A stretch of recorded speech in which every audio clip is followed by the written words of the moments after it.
Bed time stories with रोशनी को ढेर सारा प्यार देने के लिए हमारे सभी श्रोताओं को ढेर सारा धन्यवाद। मज़े की बात यह है कि बच्चों के साथ साथ बड़े भी इन कहानियों का आनंद उठा रहे हैं और इससे मुझे यानी कि आपकी दोस्त रोशनी को बड़ा प्रोत्साहन मिलता है अपने श्रोताओं के लिए मनोरंजक कहानियाँ चुनने और उन्हें सुनाने में। कुछ कहानियों का चयन आपकी फरमाइश पर होता है और कुछ का मेरे अनुभवों के आधार पर।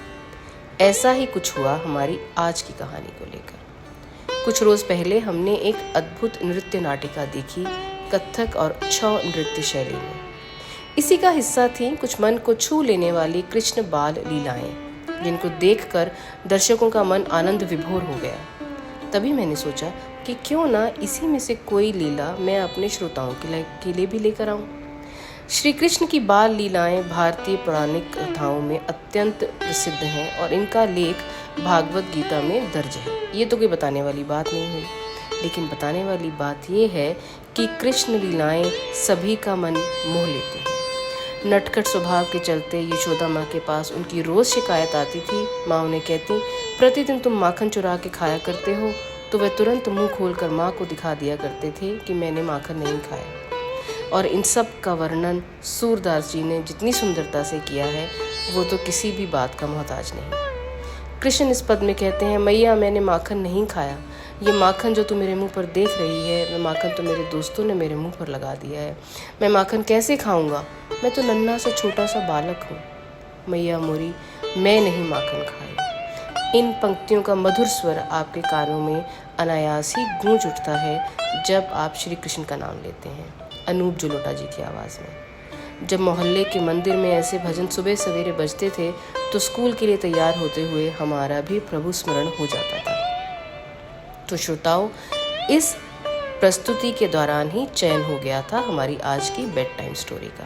तो चलिए आज मैं सुनाती हूँ आपको माखन चोर चित चोर देवकी नंदन की बाल लीलाओं में से एक कहानी, जो कि इसी नृत्य नाटिका में से चुनी गई है। कहानी शुरू करने से पहले ये निश्चित कर लेते हैं कि लाइट्स ऑफ हो गई या नहीं, आंखें कोमलता से बंद और भरिए कल्पना की उड़ान। शुरू करते हैं कहानी गोवर्धन पर्वत को उठाने की। गोवर्धन पर्वत लीला श्री कृष्ण की अत्यंत प्रसिद्ध और महत्वपूर्ण लीला है। इंद्रदेव के क्रोध से बचाने के लिए श्री कृष्ण ने अपनी छोटी उंगली पर गोवर्धन पर्वत उठाकर पूरे गांव को वर्षा से बचाया। ये घटना उनकी अलौकिक शक्ति और अपने भक्तों के प्रति उनकी अगाध प्रेम का परिचय देती है। श्री कृष्ण और ब्रज के अन्य निवासी दुधारू लोग थे और अपनी गायों के दूध से बने उत्पादों पर जीवन यापन करते थे। इन गायों के बल पर ही उनकी रोजी रोटी चलती थी। उन्होंने निष्कर्ष निकाला कि उनकी समृद्धि और खुशहाली पूरी तरह से बारिश पर निर्भर थी। बारिश होती थी तो घास उगती थी, पेड़ पौधे स्वस्थ रहते थे और जो उनकी गायों द्वारा खाए जाते थे तो घास ही उनके गाय को पोषण देती थी।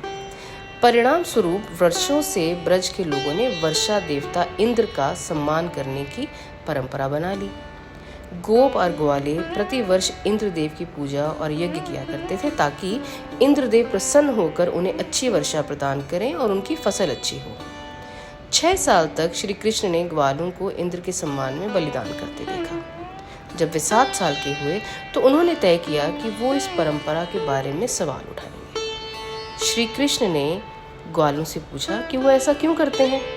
जब गोपों ने उत्तर दिया कि वो इंद्रदेव को प्रसन्न करने के लिए यज्ञ करते हैं, तो इस जवाब से गोपाल की संतुष्टि नहीं हुई और वो दौड़कर अपने पिताजी यानी कि नंद बाबा के पास गए और पूछा, पिताजी इंद्र के बलिदान का फल क्या है जिसके लिए आप इतनी उत्सुकता से तैयारी कर रहे हैं?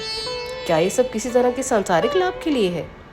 नंद बाबा ने मुस्कुराते हुए उत्तर दिया, कृष्ण, हम धार्मिक पुण्य, आनंद और सांसारिक धन प्राप्त करने के लिए इंद्र की पूजा करते हैं। तो श्री कृष्ण ने समझाया कि असली पूजा तो गोवर्धन पर्वत की होनी चाहिए, क्योंकि वहीं उनकी गायें और उन्हें भोजन और संरक्षण मिलता है। हमारे पास कोई शहर क्षेत्र गांव तो है नहीं, हम गोवर्धन पर्वत के किनारे इस वन में निवास करते हैं। आइए हम इस क्षेत्र और यहाँ प्राप्त वस्तुओं का सम्मान करें जो सामग्री आप इंद्र को बलिदान देने के लिए इस्तेमाल करने वाले हैं, उस सामग्री को लें और गोवर्धन पर्वत की पूजा में लगाएं। चावल और गेहूं से बने विभिन्न प्रकार के खाद्य पदार्थ चढ़ाएं और सभी को, इंसानों और जानवरों को खिलाएं। फिर हम सभी गाय ब्राह्मण गोवर्धन पर्वत की परिक्रमा करेंगे। इस तरह श्री कृष्ण ने न केवल अपने लोगों के मन को अपने स्वरूप की ओर निर्देशित किया, क्योंकि गोवर्धन उनका ही स्वरूप है, बल्कि वे इंद्र के क्रोध को भी भड़काने में सफल रहे, जो लीला के लिए आवश्यक था। यह लीला उनके सहयोगियों के आध्यात्मिक विकास के लिए और इंद्र के झूठे अभिमान को दूर करने के लिए थी। नंद बाबा और अन्य निवासियों ने श्री कृष्ण की सलाह का पालन करने का फैसला किया। कई प्रकार के अनाज पकाए गए और गोवर्धन पर्वत पर चढ़ाए गए और गायों को ताज़ा घास दी गई। इसके बाद ब्रज के निवासियों ने खुद को सजाया और गोवर्धन पर्वत की परिक्रमा की। कृष्ण ने गोवर्धन की पूजा की, सबको प्रसाद दिया और उन्होंने खुद भी ग्रहण किया। यज्ञ पूरा होने के बाद ब्रज के लोग अपने मन और हृदय से दृढ़ विश्वास के साथ घर लौट गए। युवा कृष्ण द्वारा गोवर्धन पर्वत पर यज्ञ पूरा करने के तुरंत बाद इंद्र ने अपनी नाराजगी प्रदर्शित करने के लिए वर्षा के बादलों को आदेश दिया, जाओ और ब्रज की भूमि को डुबो दो। अपने हाथी एरावत पर बैठकर मैं नष्ट कर दूंगा इन सब लोगों को। ये अभिमानी लोग, जिन्होंने मूर्खता पूर्वक उस गोप बालक कृष्ण की शरण ली है, इन सब ने मुझे अपमानित किया है। जब ईर्ष्यालु इंद्र की मूसलाधार बारिश और हवाओं ने ब्रज के लोगों को परेशान करना शुरू कर दिया, तो वे सभी श्री कृष्ण की शरण में आए। सब गांव वालों ने श्री कृष्ण से विनती की कि प्रभु, इंद्र हमसे इतने रुष्ट हो गए हैं कि ऐसा लगता है वो पूरे गांव को डुबो देंगे। भगवान ने उन्हें सांत्वना दी, चिंता मत करो, मैं अपनी शक्ति से ब्रज और उसके सभी निवासियों की रक्षा करूंगा, तुम ही मेरे परिवार हो। तब श्री कृष्ण ने एक हाथ से गोवर्धन पर्वत को उठाया, जैसे कोई छोटा बच्चा एक छाता पकड़ता है, और अपने लोगों से कहा, सभी अपनी गायों के साथ आओ और पर्वत के नीचे शरण लो। डरो मत, ये मेरे हाथ से नहीं गिरेगा। इंद्र की प्रचंडता से अब तुम्हारी सुरक्षा मैं करूंगा। 7 दिनों तक लगातार बारिश होती रही, तूफानी हवाएं चलती रहीं। श्री कृष्ण अपने बाएं हाथ की एक उंगली से पर्वत को फूल की तरह पकड़े खड़े रहे, जबकि ब्रज के सभी निवासी आश्चर्य से देखते रहे। उस दौरान उन्हें ना तो प्यास लगी और ना ही भूख। तब इंद्र को अपनी गलती का एहसास हुआ और उसने अपना विनाशकारी कार्यक्रम खत्म कर दिया। उसने अपने बादलों को वापस बुला लिया। जैसे ही आसमान साफ हुआ, श्री कृष्ण ने धीरे से पर्वत को उसकी जगह पर रखा और कहा, अब तुम सब लोग बिना किसी फिक्र के अपने घर लौट जाओ। ब्रज के लोग इस लीला से मंत्रमुग्ध हो गए और अपने प्यारे भगवान को गले लगाया। गोपियों ने अपने प्रियतम को चावल, दही और अपने आशीर्वाद से सम्मानित किया, जबकि स्वर्ग के देवताओं ने उन पर फूल बरसाए। फिर श्री कृष्ण अपने ग्वालों से घिरे हुए घर लौट आए। गोवर्धन पूजा आज भी इसी घटना की स्मृति में मनाई जाती है, जिसमें लोग गोवर्धन पर्वत की प्रतिकृति बनाकर उसकी पूजा करते हैं। इस लीला में हरि ने अपनी प्रतिज्ञा पूरी की, जो मुझे चुनते हैं वे मुझे प्राप्त करते हैं। जिस तरह उन्होंने ब्रज को सभी तरह की बाधाओं से बचाया, उसी तरह हरि ने भी उन लोगों की रक्षा करने की प्रतिज्ञा की जो उनकी शरण में आते हैं।